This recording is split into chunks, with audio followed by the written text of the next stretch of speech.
अस्सलाम वालेकुम students, I am ज़ैन तबस्सुम और आप लोग देख रहे हैं ज़ैन अकेडमी चैनल। तो आज की इस वीडियो में हम क्वांटम नंबर्स जो है इसके ऊपर डिटेल से बात करेंगे। तो वीडियो एक क्वेश्चन से स्टार्ट करते हैं। क्वेश्चन ये है कि क्वांटम नंबर हम क्यों स्टडी करते हैं या क्वांटम नंबर हमें किस चीज़ के बारे में बताता है, ये क्वेश्चन है। तो इसका आंसर है कि क्वांटम नंबर जो है, मान लो हमारे पास ये क्या है, एक एटम है, ये उसका न्यूक्लियस है, राइट। अब इस एटम में यहाँ पे इलेक्ट्रॉन भी ज़रूर होंगे। मान लो इसका फर्स्ट शेल है, सेकंड शेल है, थर्ड शेल है, इसमें इलेक्ट्रॉन होंगे। तो यहाँ पे किसी एटम में जो इलेक्ट्रॉन है उसका एड्रेस हमें कौन बताता है? क्वांटम नंबर जो है ये हमें किसी भी एटम में जो इलेक्ट्रॉन प्रेजेंट है उसका एड्रेस बताता है। जिस तरह मान लो मैं आप लोगों को एक जर्नल एग्ज़ाम्पल देता हूँ तो आप लोगों का कंसेप्ट क्लियर हो जाएगा। जैसे मैंने आप लोगों से पूछा, मैंने किसी स्टूडेंट से पूछा, मान लो मैंने कहा कि आप कहाँ पे रहते हैं, उसने मुझे जवाब दिया कि मैं रहता हूँ पेशावर में। कहाँ पे? पेशावर में रहता हूँ। फिर मैंने सवाल किया उससे कि पेशावर में कहाँ पे रहते हैं, उसने फिर मुझे जवाब दिया कि मैं हैदराबाद में रहता हूँ। अच्छा, मैंने फिर सवाल किया कि हैदराबाद में जो है कहाँ पे रहते हैं, तो उसने कहा कि फ़ेज़ 7 जो है, फ़ेज़ 7 में मैं रहता हूँ। फिर मैंने कहा कि हाउस नंबर बताए, उसने मान लो कहा कि हाउस नंबर जो है वो 10 है या 20 है या 50 है। ये एड्रेस उन्होंने मुझे बता दिया। अब मैं इस एड्रेस पे इजीली उस स्टूडेंट तक जा सकता हूँ। इसी तरह यहाँ पे क्वांटम नंबर जो है ये हमें किसी एटम में जो इलेक्ट्रॉन प्रेजेंट है, अभी तक हम जो डिस्कस कर रहे हैं कि शेल होते हैं और शेल में इलेक्ट्रॉन गिर्द घूमते हैं अराउंड द न्यूक्लियस, उस इलेक्ट्रॉन का जो एड्रेस है, जो एग्जैक्ट एड्रेस है, वो हमें कौन बताता है? क्वांटम नंबर्स बताता है। इसी एड्रेस पे हम इजीली यहाँ पे जो इलेक्ट्रॉन होता है शेल में उस तक पहुँच सकते हैं। अब ये क्वांटम नंबर्स कितने हैं तादाद में? ये क्वांटम नंबर जो है हमारे पास इसके 4 किस्म के क्वांटम नंबर है। First one is called principal quantum number, second one is called azimuthal quantum number, third one is called magnetic quantum number, और लास्ट वन जो फोर्थ वन क्वांटम नंबर है उसको हम नाम देते हैं स्पिन क्वांटम नंबर, राइट। ये 4 किस्म क्वांटम नंबर है और यही क्वांटम नंबर हमें एक इलेक्ट्रॉन का एड्रेस बताता है। अब अगर ये क्वांटम नंबर इलेक्ट्रॉन का एड्रेस बताता है तो हम यहाँ पे कह सकते हैं कि क्वांटम नंबर्स आर सर्टाइन नंबर, ये ख़ास किस्म के नंबर है, और सेट ऑफ न्यूमेरिकल वैल्यू, कभी कभार ये भी लिखा होता है सर्टाइन नंबर के बजाय। ये सेट हमारे पास न्यूमेरिकल वैल्यू का एक सेट है that give information about the designation और यहाँ पे एनर्जी शेप ऑफ ऑर्बिटल। अब आगे यहाँ पे फिर मैं आप लोगों को समझाता हूँ। सबसे पहले यहाँ पे ऑर्बिटल हमारे पास क्या है, एक होता है ऑर्बिट, एक होता है ऑर्बिटल, इसमें फ़र्क है। सबसे पहले हमारे पास एटम में क्या होता है, न्यूक्लियस के बाद एक चीज़ होता है जिसको हम नाम देते हैं शेल। शेल या ऑर्बिट या एनर्जी लेवल। मान लो ये हमारे पास क्या है, एटम का न्यूक्लियस है और ये उसका शेल है। तो फर्स्ट वन यहाँ पे शेल आता है। अब शेल के अंदर यहाँ पे सब शेल होते हैं, पर शेल जो है इसको हम किस चीज़ से रिप्रेजेंट करते हैं? अगर आप लोगों को याद हो KLMNOPQRST इस तरह जाते जाते, तो शेल को हम इस तरह अल्फ़ाबेट से रिप्रेजेंट करते हैं। इसके अलावा यहाँ पे इस शेल में या ऑर्बिट में या एनर्जी लेवल में ये 9 की बातें हैं, इसमें सब शेल होते हैं। क्या होते हैं? सब शेल। ये सब शेल कहाँ पे होते हैं? इस शेल के अंदर होते हैं, जो रास्ता है जहाँ पे इलेक्ट्रॉन घूमता है। तो इस शेल, तो सब शेल जो है इसको हम रिप्रेजेंट करते हैं S से, स्मॉल s से। P से, D से और F से। 4 किस्म के हमारे पास सब शेल है, S, P, D and F। इसके बाद इस सब शेल में हमारे पास ऑर्बिटल होते हैं। क्या होते हैं? यहाँ पे जो ऑर्बिटल है ये होते हैं कहाँ पे? सब शेल के अंदर। अब S जो है इसमें एक ऑर्बिटल होता है। क्या होता है? इसमें एक ऑर्बिटल होता है। इसके अलावा P जो है इसमें 3 ऑर्बिटल होते हैं। कितने हो गए? 3। इसके अलावा यहाँ पे जो D सब शेल है इसमें 5 ऑर्बिटल होते हैं। कितने? 5 ऑर्बिटल होते हैं। तो यहाँ पे 1 2 3 4 और यहाँ पे 5, 1 2 3 4 5। इसके अलावा F जो है इसमें 7 ऑर्बिटल होते हैं। कितने? 7 ऑर्बिटल होते हैं। तो 1 2 3 4 5 6, 1 2 3 4 5 6 7, 7 ऑर्बिटल होते हैं।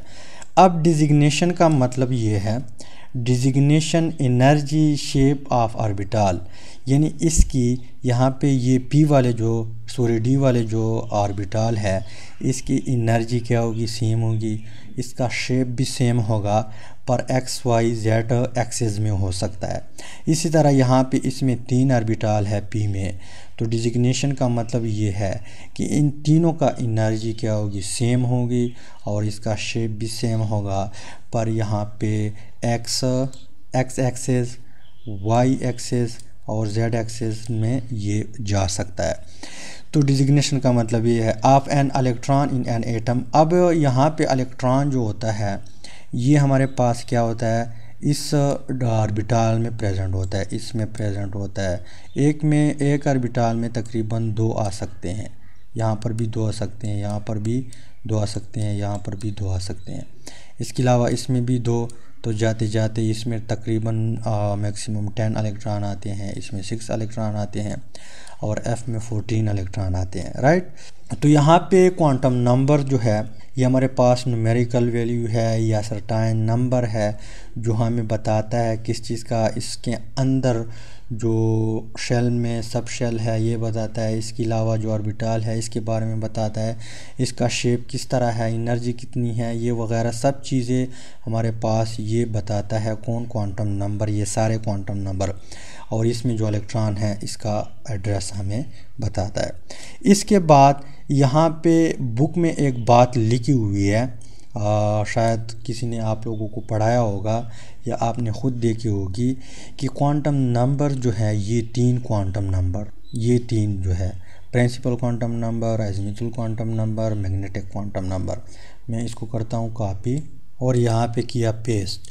ये तीनों क्वांटम नंबर जो है इसको डिराइव किया हुआ है, बुक में बात लिखी हुई है श्रोडिंगर इक्वेशन से। किससे? श्रोडिंगर एक साइंटिस्ट है जिसने एक इक्वेशन दिया था। इक्वेशन किस तरह दिया था वो मैं आप लोगों को बाद में बताता हूँ, पहले आप लोग उस साइंटिस्ट का नाम लिखे। तो श्रोडिंगर इक्वेशन काफ़ी लंबा इक्वेशन है, उसको सॉल्व करना। उसके बाद यहाँ पे ये 3 प्रिंसिपल क्वांटम नंबर, अज़ीमुथल और मैग्नेटिक क्वांटम नंबर इसके इक्वेशन से इसने डिराइव किए। पर इक्वेशन से पहले थोड़ा बहुत हम पीछे जाते हैं।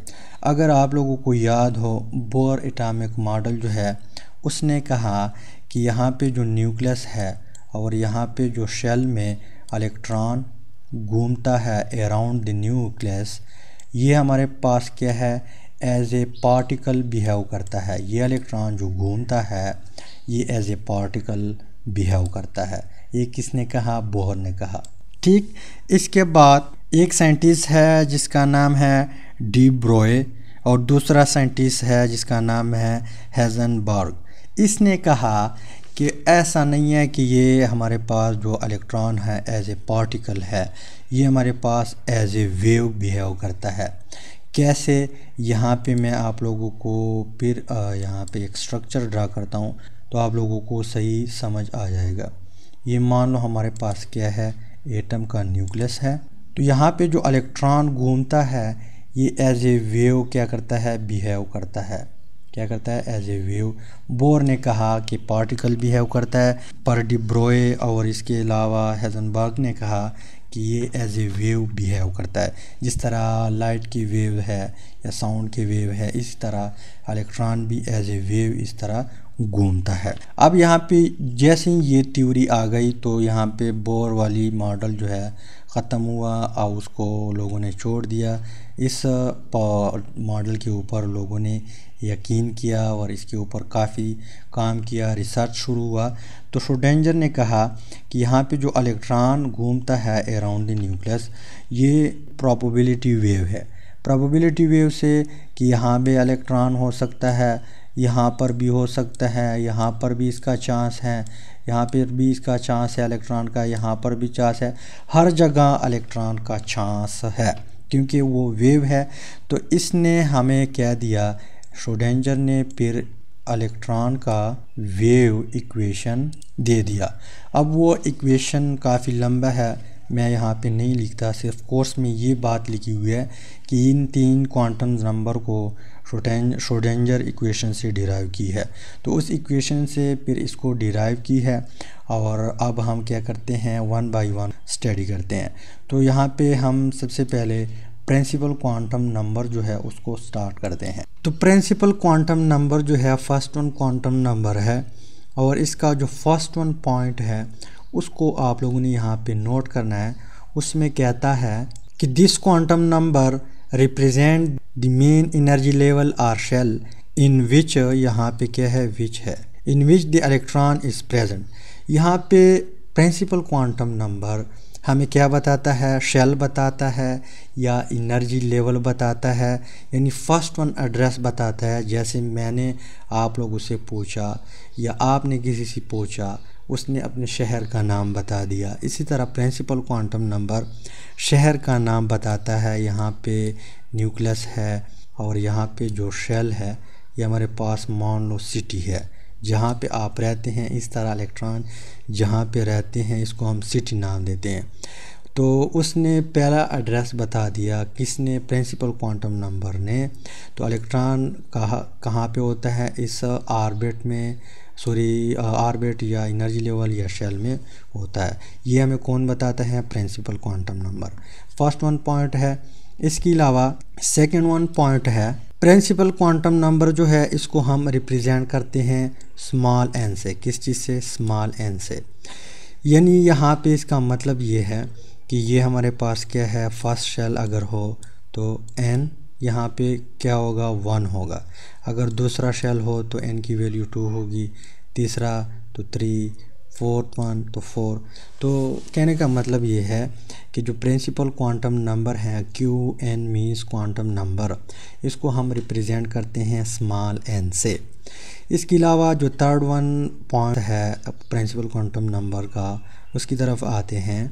थर्ड वन पॉइंट है कि प्रिंसिपल क्वांटम नंबर n जो है इसकी जो वैल्यू होगी वो नॉन ज़ीरो होगी।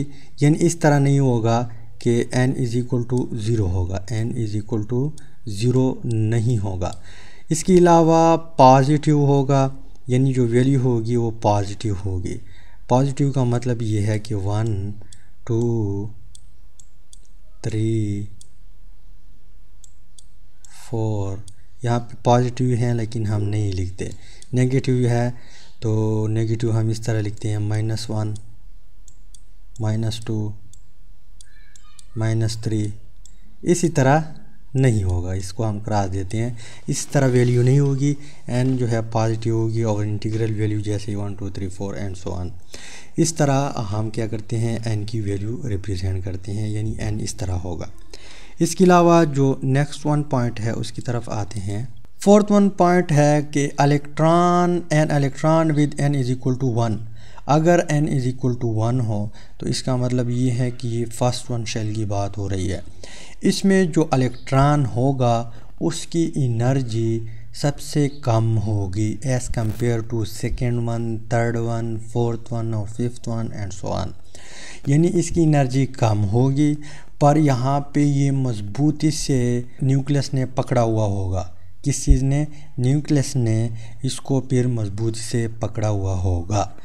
इसके अलावा जो नेक्स्ट वन पॉइंट है उसकी तरफ आते हैं। नेक्स्ट वन पॉइंट है कि higher the value of n, यानी जब n की वैल्यू हाई होगी मतलब 5 होगी 6 होगी तो इसका मतलब ये है कि साइज़ ऑफ एनर्जी लेवल या शेल जो है ये लार्जर होगा। यहाँ पे मैं आप लोगों को बताता हूँ, मान लो ये न्यूक्लियस है, राइट, ये n की वैल्यू 1 है तो इसका साइज़ इतना है, n की वैल्यू 2 तो ये इससे बड़ा है, क्या है, फर्स्ट वन से बड़ा है, n की वैल्यू 3 तो ये 2 से और फर्स्ट वन से बड़ा है। तो जैसे जैसे n की वैल्यू इंक्रीज़ होती जाएगी यहाँ पे जो एनर्जी लेवल है या जो शेल है उसका साइज़ लार्ज होता जाएगा। और यहाँ पे आगे जो बात लिखी हुई है कि with higher probability of finding, probability का मतलब ये है कि हमारे पास जो मुमकिन है चांस है यहाँ पे किस चीज़ का, finding the electron further from the nucleus, यहाँ पर इलेक्ट्रॉन भी आपको दूर मिलेगा, क्या मिलेगा, यहाँ पे इलेक्ट्रॉन भी आपको न्यूक्लियस से दूर मिलेगा। जैसे जैसे वैल्यू बढ़ती जाएगी n की वैल्यू तो इलेक्ट्रॉन की प्रोबेबिलिटी ये है कि वो आपको दूर मिलेगा। इसके बाद नेक्स्ट वन पॉइंट है उसको हम यहाँ पे डिस्कस करते हैं। तो नेक्स्ट वन पॉइंट यहाँ पे पहले हम लिखते हैं। नेक्स्ट वन पॉइंट है कि energy of electron depends on the value of n, यानी इलेक्ट्रॉन की जो एनर्जी है वो किस चीज़ के ऊपर डिपेंड करती है, n की वैल्यू के ऊपर डिपेंड करती है। Lower the value of n lower will be the energy of the electron in that orbit and vice versa, यानी जितनी n की वैल्यू कम होगी, मान लो n इज़ इक्वल टू 1 है और ये फर्स्ट वन शेल की बात हो रही है, इसमें एक इलेक्ट्रॉन है, क्या है, इलेक्ट्रॉन है, इसकी एनर्जी जो है ये कम होगी किस चीज़ से, n इज़ इक्वल टू 2 से 3 से 4 से 5 से, ठीक। इसके अलावा 2 की अगर n इज़ इक्वल टू 2 है तो इसमें जो इलेक्ट्रॉन है इसकी एनर्जी किससे कम होगी, 3 से 4 से 5 से, और इस तरह 3 की एनर्जी 4 और 5 से और 4 की एनर्जी 4 5 और 6 से, इस तरह यहाँ पे बात लिखी हुई है इस पॉइंट में। इसके अलावा जो नेक्स्ट पॉइंट है उसकी तरफ आते हैं। नेक्स्ट पॉइंट की यहाँ पे लिखने की ज़रूरत नहीं है तो इसको मैं यहाँ पे बताता हूँ। यहाँ पे नेक्स्ट पॉइंट में ये बात क्लियर की हुई है कि अगर n इज़ इक्वल टू 1 हो, n इज़ इक्वल टू 1 तो इस शेल को अगर हम लेटर से रिप्रेजेंट करते हैं तो k से करेंगे, राइट। इसके अलावा अगर n इज़ इक्वल टू 2 है तो इसको हम रिप्रेजेंट करते हैं अगर लेटर से तो k l से हम क्या करते हैं, रिप्रेजेंट करते हैं। इस तरह 3 को m से और इस तरह 4 को फिर n से और 5 को फिर o से और q से s से, इस तरह जाते जाए तरतीब वाइज से। इसके अलावा जो लास्ट वन पॉइंट है वो बहुत इम्पॉर्टेंट है, इसमें एक स्टूडेंट भी कंफ्यूज था, मैंने उसको जवाब भी दिया। वो इस तरह कंफ्यूज था, पहले यहाँ पे आप लोग पॉइंट नोट करें। लास्ट वन पॉइंट जो है ये बहुत इम्पॉर्टेंट है, तो ये हमें ये बताता है कि the maximum number of electron that is possible in any energy level. यहाँ पे पॉइंट ये बताता है कि फर्स्ट वन जो शेल है या जो एनर्जी लेवल है इसमें मैक्सिमम कितने इलेक्ट्रॉन आ सकते हैं, सेकंड में कितने इलेक्ट्रॉन मैक्सिमम आ सकते हैं, थर्ड वन में कितने इलेक्ट्रॉन रख सकते हैं, फोर्थ वन में, फिफ्थ वन में मैक्सिमम कितने आ सकते हैं। तो यहाँ पे इसको हम कैलकुलेट कर सकते हैं इस फार्मूले की मदद से, जो 2n स्क्वायर का फार्मूला है। 2n स्क्वायर का मतलब ये है, n जो है हमारे पास प्रिंसिपल क्वांटम नंबर है। अब अगर हम 2 जो है n को 1 मान ले, 1 अगर हमने मान लिया तो इसका मतलब ये है कि हम फर्स्ट शेल की बात कर रहे हैं। इसके ऊपर हम स्क्वायर लेते हैं, स्क्वायर लेंगे 1 का, जब स्क्वायर लेंगे तो वही 1 आएगा, 1 जब 2 के साथ ज़रब का आएगा तो वही 2 आएगा। तो इट मीन्स कि फर्स्ट वन शेल में या एनर्जी लेवल में मैक्सिमम 2 इलेक्ट्रॉन आ सकते हैं। इस तरह सेकंड के लिए अगर मैं करूं तो यहाँ पे 2n, n को यहाँ पे फिर हम 2 लेंगे, यानी n अगर 2 है तो सेकंड एनर्जी लेवल की बात हो रही है। तो यहाँ पे हम स्क्वायर लेते हैं 2 के ऊपर, 2 के ऊपर जब आप स्क्वायर लेंगे तो 4 आएगा, तो 2 मल्टीप्लाई बाई 4, 4 को जब 2 से मल्टीप्लाई करेंगे तो आपके पास आंसर आएगा 8। तो इसका मतलब ये है कि दूसरे शेल में या दूसरे एनर्जी लेवल में मैक्सिमम 8 इलेक्ट्रॉन आते हैं। थर्ड वन के लिए करते हैं तो 2 मल्टीप्लाई बाई यहाँ पे हम 3 के ऊपर स्क्वायर लेंगे, राइट। तो 3 3 9, यहाँ पे 9 आएगा। 9 को 2 से मल्टीप्लाई करेंगे तो 18 आएगा। तो थर्ड वन शेल जो है इसमें मैक्सिमम 18 इलेक्ट्रॉन आ सकते हैं। इस तरह फोर्थ वन के लिए भी आप कैलकुलेट सकते हैं, फिफ्थ वन के लिए भी आप कैलकुलेट कर सकते हैं।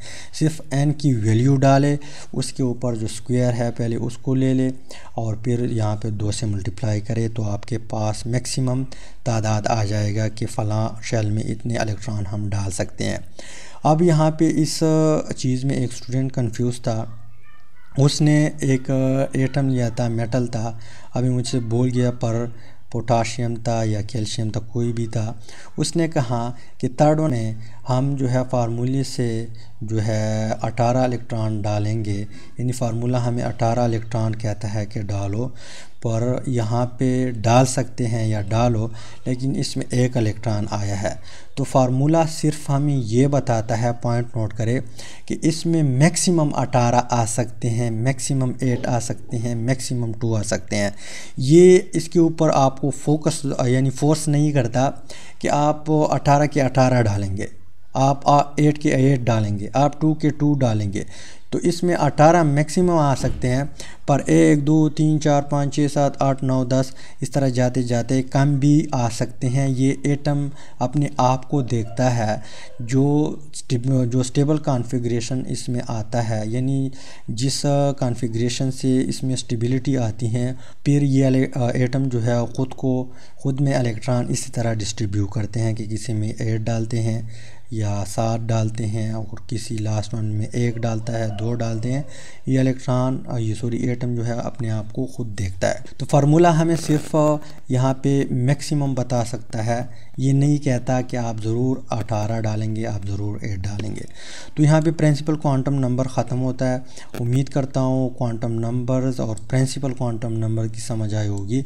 नेक्स्ट वीडियो में फिर हम क्या करेंगे, जो सेकंड वन है अज़ीमुथल क्वांटम नंबर, उसके ऊपर डिटेल से बात करेंगे। वीडियो काफ़ी लंबी हो गई, आप लोग फिर बोर हो जाएंगे। और फाइनली थैंक्स फॉर वाचिंग।